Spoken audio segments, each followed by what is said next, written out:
guys, Ja Neine Cunningham here for the 88th hour. You guys know what I look like, but today is not a day for you to worry about what I look like. Today is a day to help you in the event you had two keys on your keyboard that got stuck together because something got spilled in it.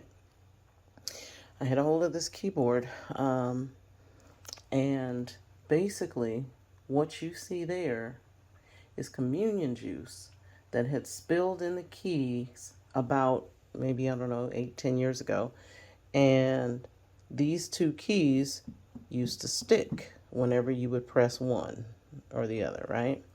So now they do work, right? They do spring back on their own. They don't stick. But let me show you what I did. And it just took probably about a good 10 minutes or so. So basically what I did was I took some Lysol wipes, right? And I took a card, right?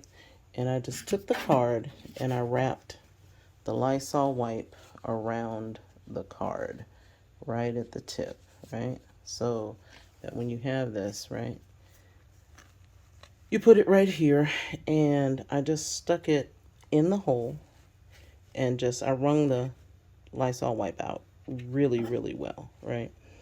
And basically what I did was I just kind of dragged it, you know, pretty slow, right? And then it kind of drops down a little bit to where it'll get up underneath the key, right? And I'm just dragging it out, right? You'll still see that some did come out, right? So then what I did was, after I did that a few times, I moved to a butter knife, right? And I just wrapped the clean edge, because the dirty edge is down here, right? See it over there? I just wrapped the clean edge around the tip of the butter knife. And this is kind of rough, kind of hold the phone at the same time.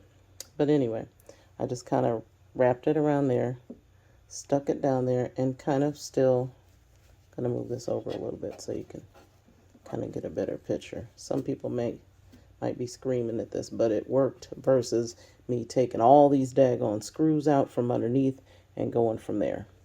And just kind of dragging that through.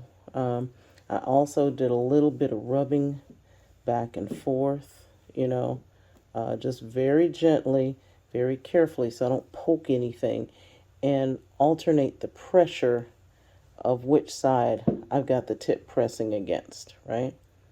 And then I pulled that out, and as you see, even more is coming out, right? And this is, like I said, from approximately 8, 10 years of it just being stuck there. But at least now I've gone through enough to where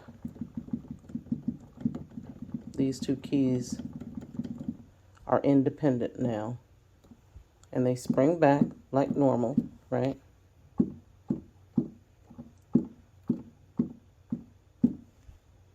And that was a big problem because these were both sticking, and then one would ease up and then the other would ease up. So now they are now independent of each other, and I've gotten a lot of stuff out. So my advice to you is, if you have a keyboard that's somewhere at church or any event, do not put anything on the keyboard. Do not do anything. If they don't have a table, my next best thing was, hey, put it in the pocket. At least it would, sit up in here. But I wouldn't even want to mess with that because there's a whole lot of electronics. I don't know how well, how tight that seal is to where, the liquid is not supposed to be there. So the best thing to do, just have them set it on a tray off to the side or on a table, or just get your communion later and do it from there. Because what you don't want to do is have a keyboard, especially a really, really expensive one like this one, and get that in there to where your stuff is jacked up. All right. And it does, just so you know, it does still work, right?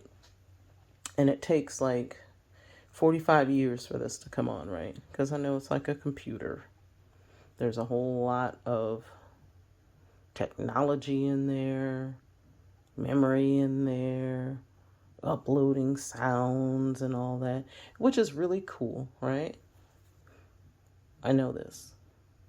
And it takes forever. So, but it's really only about what, 45 seconds, something like that. So, but I just wanted to turn this on so that you could see, and I wished I had gone ahead and done this before I did anything. Of course, I didn't know how successful I was going to be, right? But when you now look at the key,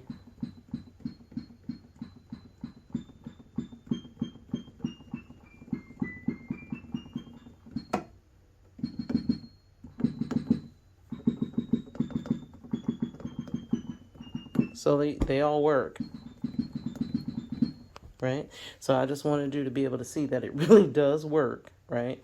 And it's just something you can do without having to go up under here and take all these screws apart and then lift up the whole thing to get to the key underneath and then pop it out and then clean it underneath.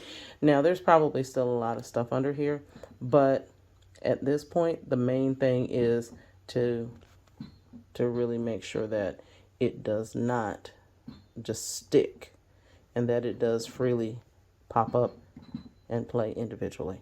Okay? All right, so if you guys have to do this for any reason, and I'm sure it works with any keyboard, good luck. Try that first before you have to go the route of taking all the daggone screws out, because I saw a video on that and I was like, ooh, that is way too much. So good luck, and hopefully you don't spill anything, no juice or no soda. Just keep it away from the keyboard. Keep it far away from the keyboard, okay? If you can do that, that'll save you quite a bit of trouble, pain, heartache, and time to go back and fix something that wasn't broken in the first place. All right? Take care, guys. Good luck.